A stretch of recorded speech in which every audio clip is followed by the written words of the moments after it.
OK，lesson one，後邊呢，係one lesson one 之後，嘛就不個個是故事是的東西喏，是邊表邊面喏，那麼的聲音叫你呢以你按個呢說呢按個以，同樣的故事的 first second third fourth，你你你အတိပ္ပယ်က you တင်ပြောနော်တင်ခင်ဗျာမင်း你ဆိုတာ you 那个叫了好 H 个和 A O ဆောင်းကအောင် A O ဆိုရင်အောင်ဖြစ်မယ်နော်အမှ B A O ဆိုရင်ပေါင်ဖြစ်မယ်အမေ O ဆိုရင်မောင်ဖြစ်မယ်နော်မိုးအောင်ဆိုရင်မောင်ပေါ်အောင်ဆိုရင်ပေါင်ဟဲအောင်ဆိုရင်好好好好好你好你好ဟုတ်ပြီနော်你好ဒါပေမဲ့ခြေတို့မှာတစ်ခုရှိတယ်တက်ထုံနဲ့တက်ထုံဆိုရင်ခြေတို့你好မသုံးမယ်နဲ့ခြေတို့ကြာကြာ你好ဆိုတော့အရှိကထုံကိုစကားနားထောင်ရတာလူလေးဖြစ်အောင်ပါနော်你စကန်ထောက်ရမယ်ရတက်ထုံ好ဖြစ်တယ်နော်你好你好မပြောဘူးစကားပြောတဲ့ခါမှာ你好ဟုတ်ပြီနော်你好你တစ်လုံးနဲ့ဆိုရင် you 好တစ်လုံးနဲ့ဆိုရင် good fine ဒါပေမဲ့နီးဟောင်ဆိုရင် hello hi မင်္ဂလာပါပေါ့နော် hello hi ရောနောက်ကလုံးနီးဟောင်ပဲသုံးတယ်နော်နီးဟောင်ရမလားနံပါတ်3ကြည့်အောင်谢谢 thank you 喜还一三个一哎耶复头好ပြီနော်耶နောက်ဆုံး the last တော့ဟုတ်ပြီနော်喜谢နောက်ဘာပေါင်းထတော့နော်谢谢မုံနော်谢谢 thank you ကျေးဇူးတင်ပါတယ်你好谢谢你好谢谢ဟုတ်ပြီနော်你好谢谢 okay နံပါတ်4ကြည့်အောင်第四不客气 B ကပေါ် U ကဝူစကန်ထောပေါ်ဝူ不可以呀可不客气一个气你知道不客气不ရဲ့မူရင်းဆောင်ကကြတော့သူက不ဒါမူရင်းဆောင် normal ဆောင်เนาะဒါပေမဲ့不ဆိုတဲ့စကားလုံးကဥစ္စာရှိရ不နဲ့ရီဆိုတဲ့စကားလုံးဒီနှစ်ခုပဲเนาะချွင်းချက်ရှိရသူနောက်မှာလိုက်တဲ့အတန်ထုံးဖို့မူတည်ပြီးတော့ပြောင်းတယ်不ဆိုရင်အနောက်မှာခကလည်း复通ဆိုရင်သူကစကန်ထုံးပြောင်းပေးရတယ်ဘူးဖြစ်သွားတယ်不客气所以错的好比喏妈们喏不客气那那么俺第五词这个词 AI 上啊 I first 动词 I 的我副动词 I 只爱在这个几 I 个一 AI 上个按几一按键再见是拜拜不客气再见谢谢不客气再见呀喏谢谢所以 thank you 所以 you are welcome English 嘛是有点马来西亚喏谢谢所以不客气呢对没你好谢谢不客气再见好比喏第二条呢三然后就拜拜所以再见呀喏那麼敲第六老師了有上啊လာပြီလဲအောင်ဆိုရင်လောဟဲအောင်ကိုဟောင်းလိုမျိုးလဲအောင်ဆိုရင်လဲလောဟုတ်ပြီနော်လောဒီတဲ့ဆိုရင်ပို့တာဟုတ်ပြီနော် SHI 是 is လူပုဂ္ဂိုလ်တွေမှာတုံးတယ်老师ဆိုရင်လူအိုကြီးတော့မဟုတ်နော်သူကအသိပညာဉာဏ်ကြီးွားတာကြောင့်老师 is a teacher ရမယ်နော်သူတို့တွေကတရုတ်တွေမှာကျတော့နာမည်တွေအရင်ရှင့်မျိုးရိုးတွေကိုအထိမှာထည့်တယ်ဥပမာဝန်老师ဆိုရင်ဝန်老师သူတို့ကဝန်ကျုံးဆိုရင်ဝန်老师မျိုးနာမည်တုံးတယ်လိ老师ဟုတ်ပြီနော်ကျဲတော့အင်္ဂလိပ်မှာဆိုရင် teacher ဘသူ teacher Julie teacher ဘသူဆိုရင်ဒီလိုသွားတယ်ဒါပေမဲ့တရုတ်မှာကျတော့ဝန်老师လိ老师强老师အဲ့လိုသွားတယ်နော်老师ဟုတ်ပြီနော်နောက်နံပါတ်9ကြည့်အောင်同学同ဆိုတာတူညီတာရွှေဆိုတာတူညီတယ်同学 classmate ဟုတ်ပြီနော် classmate လည်းသုံးတယ် student လည်းသုံးတယ်ပြီးအတန်းဖော်တငယ်ချင်းကျောင်းသူတငယ်ချင်းအကုန်လုံးသုံးတယ်နော်ထုံဆိုတာတူညီတာရွှေဆိုတာတူညီတယ်တူတူညီကြတဲ့တငယ်ချင်းထီကထဝန်ကြီးဆောင်ကအိုထုံရှိလူဤကရွှေ同学နော်ပဲဆိုတော့同学ဒါပေမဲ့同学ဒီနော်မောအမန်ဆိုတာအမြ我ဆိုကျွန်တော်我们ဆိုရင်ကျွန်တော်တို့你ဆိုသူတို့ညီမန်းဆိုရင်သူတို့ဟုတ်ပြီနော်ထားဆိုရင်တယောက်တည်းပေါ့ရှိထားမှန်ဆိုရင်သူတို့တွေအများဖြစ်တယ်နော်ထုံးရွှေမှန်း classmate တွေတငယ်ချင်းတွေဟုတ်ပြီနော်အတန်းဖို့တငယ်ချင်းတွေရမယ်နော်ထုံးရွှေမှန်း老师们ဆရာမများရမယ်နော်တယောက်တည်းပို့သွားပြီဆိုရင်မှန်းထဲလိုက်ပြီနော်ထုံးရွှေမှန်း你好，谢谢，不客气，再见，老师、同学们。ဒါ老師တစ်ခါပြောပြီးပြီနော်။နာပြန်ပြီးတာနော်။နောက်နာမည်လေးတွေကိုလည်းလေလုံးဝအလုပ်မရေးနိုင်တော့မှဖတ်နိုင်အောင်လုပ်ရမယ်နော်။နာမည်တွေကလည်းအရေးကြီးတယ်ဟုတ်ပြီလား။ဒါမှသူများတရုတ်နာမည်တွေကဖတ်နိုင်မှာ။西乙熬小西乙熬ဆိုရင်ရှောင်ဆိုတာတုံးတယ်နော်အရင်တုံးတယ်ရှောင်ဟွာရှောင်ဟုံးရှောင်ချင်နာမည်လေးတွေမှာရှောင်တက်ခေါ်တယ်နော်ဟ如啊画小华西熬小黑欧红ဆိုတာအနီအောင်ခြေတို့အခုတရုတ်နေ့ကမှာပေးတဲ့အန်ပေါင်းလေး红包တရုတ်လို့ဆို红包ပေါင်းဆိုတာအဲ့红ဆိုတာအနီအောင်红包ဆိုအနီအောင်စာအိနော်小红နောက်小强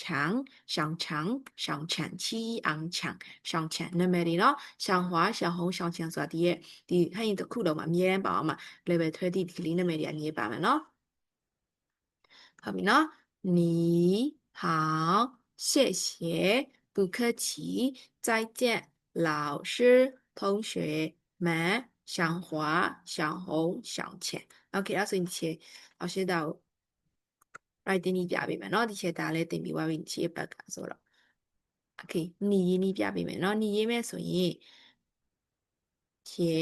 ရေးမယ်နော် shoot အဆင့်ကျော်လို့မရဘူးနော် step by step သွားမယ်ဒါကိုတရုပ်စာအအခြေအကွက်ထဲမှာတစ်ခွက်စီမှာပဲရေးမယ်နော်အကွက်လည်းမကျော်နဲ့ဟုတ်ပြီလားဒီမှာဆိုဖြေထပ်လာမယ်ဒါကိုဒီလိုသွားမယ်နော်ဟုတ်ပြီနော်ပြီးမှ shoot go ဟုတ်ပြီနော်ပြီးဖြေ那这是你ဟုတ်ပြီနော်ဖြေ shoot 这是你ရမယ်နော်你ကရေးပြီးသားဆိုတော့အမြင်လေးပြလိုက်နော်ပြီးဟောင်းသွားပြီဟောင်းဆိုရင်အန်ကျေနော်等一下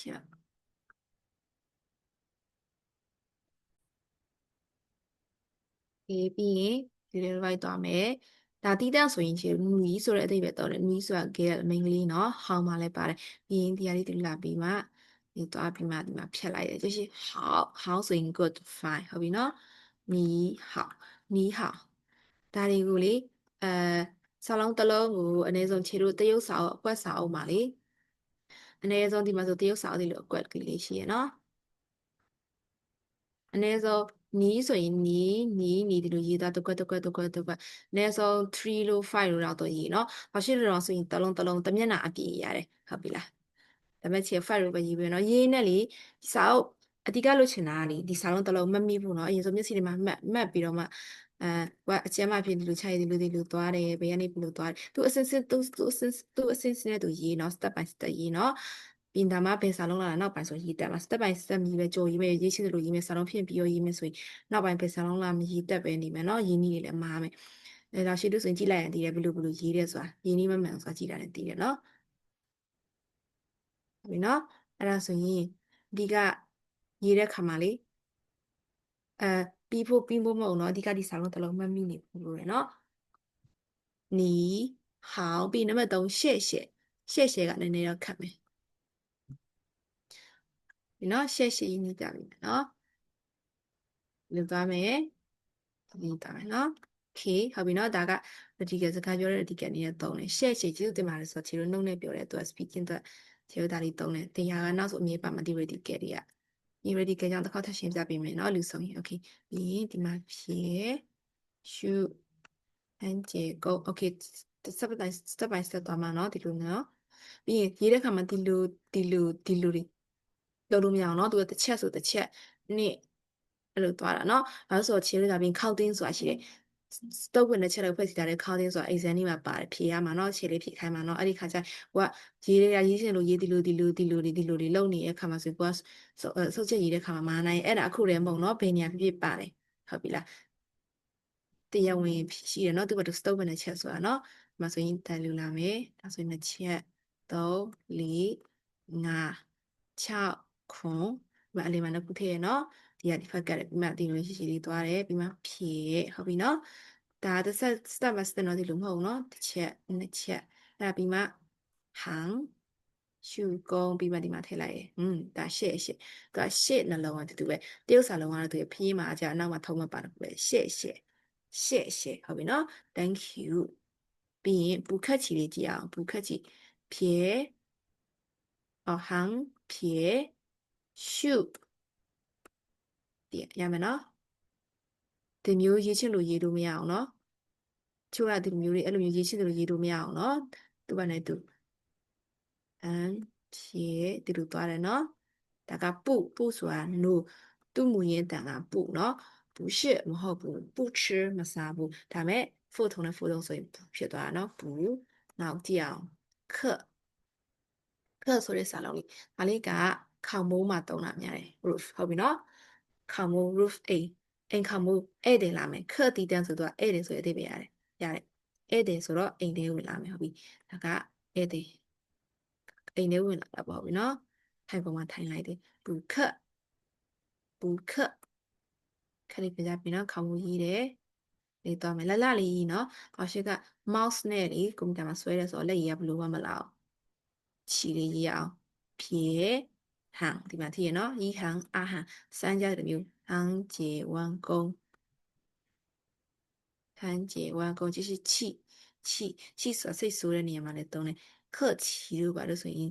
ဒီစိတ်ရှိရတော့ဘာလို့ဘူးခက်ချီဆိုစိတ်မရှိပါဘူးဟုတ်ပြီနော် you are welcome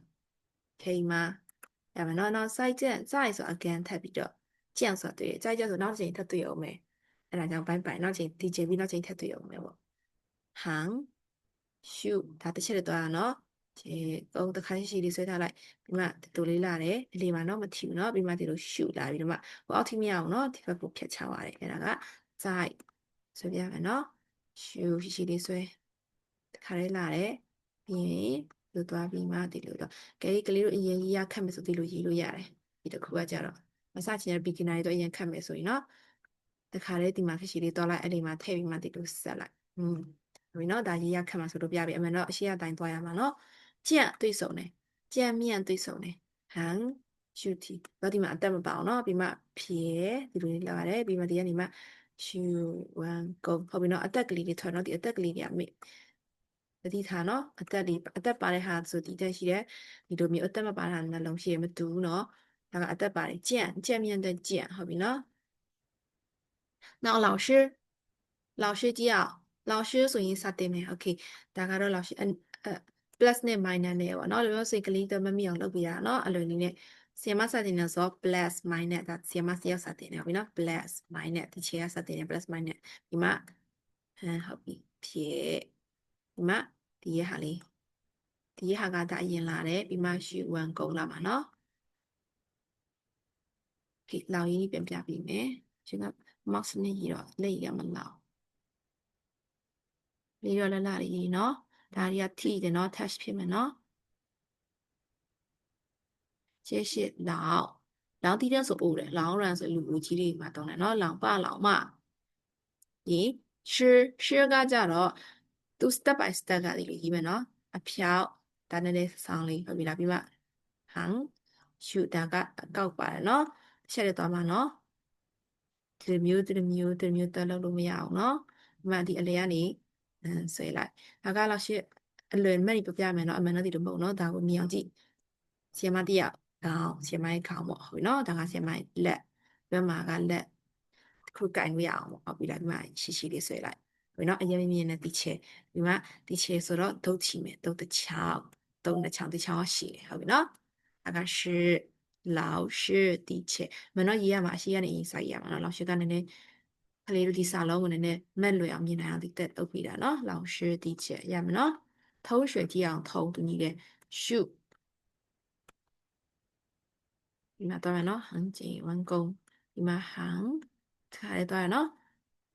，shoot 很简完工行，你嘛扣嘢咩所以你，有些都你一路မျိုး你一路咩啊，喏，啲မျိုး一路咩，都把都 step by step 當然咯，shoot 很簡背咩，one two three 動詞喏，one two three 動詞喏，one two three 後邊喏အဲ့ဒါကထုံတူညီတယ်ရွှေဖေရွှေကြည့်အောင်ရွှေရှိတို့ရွှေရှာလို့နောက်တင်ရမယ်ရွှေဆိုတာ student တင်ယူတယ်ဒါကတလေးလေးတရားပေါ့တချို့ကအလွယ်တူပြတာနော်စာတင်တဲ့အခါမှာဆိုရင်ဟောစမင်သုံးချောင်းဝင်ကျန်တော့တယ်စာရေးလောက်ရလုံးလို့ဒါကဟာတာနေရောပြမမြောင်နော်ဟုတ်ပြီနော်ဒါကခေါင်းဖြည့်ကြည့်အောင်同学学一二三စမင်သုံးချောင်းရင်ထည့်မယ်ရင်ခေါင်းကလေးအမူကလေးထည့်လိုက်မယ်ဟုတ်ပြီနော်အမူရေးတဲ့အခါမှာဒီလိုရေးမယ်နော်ဒီလိုမျိုးလုပ်လို့မရအောင်နော်ဒီမှာသွားမယ်လာမယ်ပိတ်မယ်ဟာ this is 学ဆိုရင်တင်ယူတယ်ရမယ်နော်同学 student manဆိုရင်ဖြေရှုဟုတ်ပြီလားဒါက run ဆိုတာရှိတယ် run ဆိုတာလူဟုတ်ပြီနော်သူက run ကိုဒီလိုလှည့်လိုက်တာဟုတ်ပြီနော်ပြီးမှမှန်လာမယ်ဒီလိုလာမယ်ပြီးမှဟန်ကျေကုန်းဟုတ်ပြီနော်ဒါကတော့ man ကတော့လွယ်ပါတယ်man ဆိုတာအများဟုတ်ပြီနော်အဲ့ဆိုဒီရှစ်လုံးရပြီနောက်ရှောင်းဟွာရှောင်းဟုံးရှောင်းချက်ရှောင်းနဲ့တူတူလေးဆိုရှောင်းတစ်ခါရမယ်နော်ရှုကုန်းပြီးမှတန်မင်းနော်ဒီလိုမျိုးပေါ့နော်ရှုကုန်းရင်လာပြီးမှတန်ဘာနဲ့ဒီဘက်နဲ့နော်ဖြေနာထည့်လိုက်ရနော်ရှုကုန်းဖြေနာရမယ်နော်နောက်ပြီးဟွာလေးပြပေးမယ်ဒီဟာလေးလာတယ်ဒီမှာပါတဲ့ဟာလေးတေးသေးလေးပဲထည့်လိုက်ရနော်ပြီးမှဒီဟာလေးချီရေးတဲ့အခါမှာဆိုရင်ဒီလိုအဖြောင်းမဟုတ်ဘူးနော်ဆက်ဆောင်လေးဟုတ်ပြီလားဒီမှာဟန်ရှုဟုတ်ပြီနော်အရင်အရှိကြီးတွေမလုပ်နော်တူပဲဒီစေရှောင်းဟွာနာမည်သုံးရတယ်ဟုံကြည့်အောင်ဒီစေ1 2 3ပြီနော်2